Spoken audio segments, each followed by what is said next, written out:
आता नुकत्याच देशामध्ये आणि राज्यामध्ये लोकसभा निवडणुका पार पडल्या, त्याचा निकाल सुद्धा जाहीर झालाय। अनेक ठिकाणी अनेक दिग्गज नेत्यांचा पराभव झालाय, तर अनेक ठिकाणी नवीन उमेदवार निवडून आलेत, खासदार झालेत आणि त्यांची चर्चा संपूर्ण देशामध्ये आणि राज्यामध्ये सुरू आहे की ते निवडून आलेले खासदार नेमके कोणते आहेत।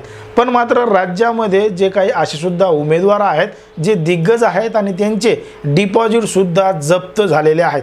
मग डिपॉझिट नेमकं काय असतं, ते कशा पद्धतीने जप्त होतं, हे आपण या व्हिडिओमध्ये सविस्तरपणे पाहणार आहोत। जर आपण पाहिलं तर लोकसभा निवडणुकीमध्ये किंवा कुठल्याही निवडणुकामध्ये निवडणूक लढवण्यासाठी एका प्रकारे ठराविक रक्कम ही डिपॉझिट म्हणून त्या ठिकाणी जमा करावी लागते आणि ती रक्कम जमा केल्यानंतर त्या ठिकाणाहून निकाल लागल्यानंतर ती जी रक्कम असते ती डिपॉझिट आपल्याला परत सुद्धा मिळतं।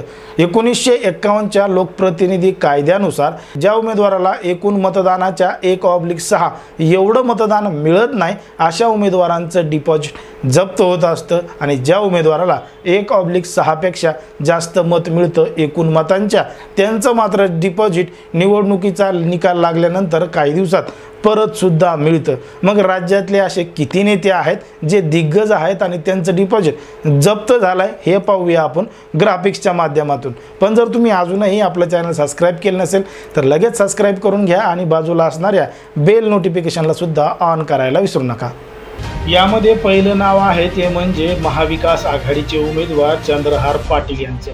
चंद्रहार पाटील लाखभर मत देखील घेऊ शकले नाहीत, त्यांना फक्त 60,807 मतं मिळाली आणि त्यांचं सुद्धा डिपॉझिट जप्त झालंय। यानंतरचं नाव येतं ते म्हणजे नाशिक लोकसभा मतदारसंघामधून उभे राहिलेले शांतिगिरी महाराज। शांतिगिरी महाराज यांचं सुद्धा डिपॉझिट जप्त झालंय आणि त्यांना 44,524 एवढी मतं मिळाली। यानंतरचं नाव येतं ते म्हणजे वसंत मोरे यांचं।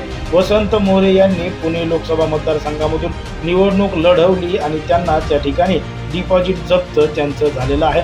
त्यांना 50,000 मतांचा आकडाही गाठता आला नाही, फक्त त्यांना 32,000 एवढ्याच मतांवर समाधान मानावं लागलं आणि त्यांचं सुद्धा डिपॉझिट जप्त झालं। यानंतरचं नाव येतं ते म्हणजे हवामान अभ्यासक पंजाबराव डक यांचं। पंजाबराव डक यांनी परभणी लोकसभा मतदारसंघामधून लोकसभेची निवडणूक लढवली आणि यांच्यासह 31 उमेदवारांचं त्या ठिकाणी डिपॉझिट जप्त झालेलं आहे।